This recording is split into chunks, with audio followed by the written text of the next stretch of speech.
everyone, Kareen Erbe here with Broken Ground, and I am not in Montana today. I'm actually in Seattle at the Beacon Food Forest. And the Beacon Food Forest is a public food forest and community garden that is in its final phases going to be 7 acres of both food forest and small community plots for individuals. And if you ever have a chance and you're ever in Seattle, I highly recommend checking this place out. It's quite a magical place, and of course has been developed in phases, which is how I recommend you develop your food forest as well if you're interested.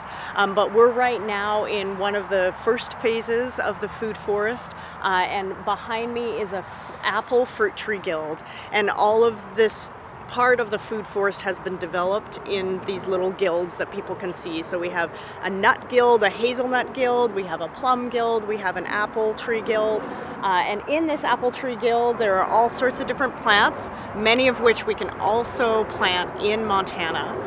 But we have honeyberries, we have chives, we have rhubarb, lupin, several different types of currants, and also some Jerusalem sage here. But I've seen in the understory of all sorts of different guilds here, Self-Heal, Elecampane, Bleeding Heart, daylilies. So different examples of how you can build a multi-storied food forest.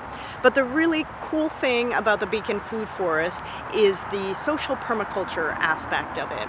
If you've taken any of my classes or you've been following me for a while, you know that I constantly say that agriculture was never meant to be a solitary act, right? It has been historically done in community.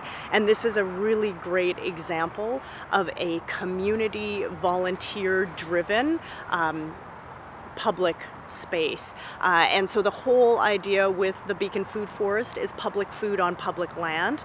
It first became an idea in about 2009 when a group of friends loved the idea of the food forest, and they lived near in this neighborhood, in the Beacon Hill neighborhood, and they approached the city to see whether they could develop this food forest. And so everything that's been put in here has been done by members of this community.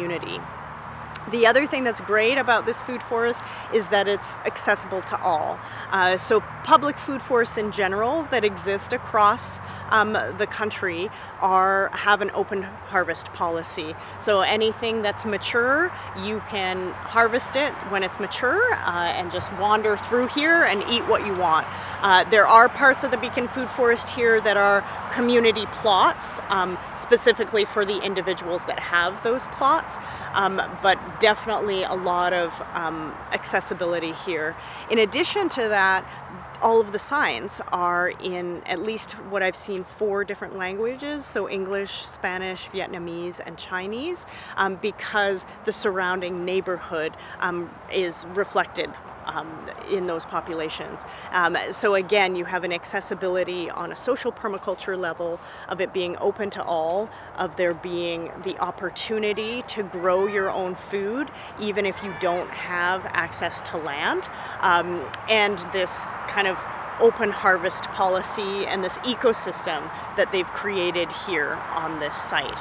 So if you ever get a chance to visit Seattle, or if you happen to be in the area, I'd highly recommend you check out the Beacon Food Forest.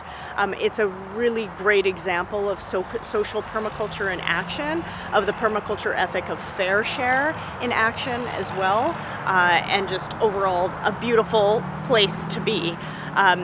It's also in a neighborhood that has historically been a lower income neighborhood where there isn't a lot of access to fresh food. So again, it's that fair share concept represented here.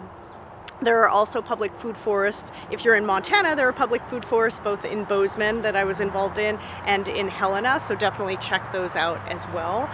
But just a plug for public food forests, a plug for creating your own food forest, and definitely come check out the Beacon Food Forest when you can. All right, thanks so much.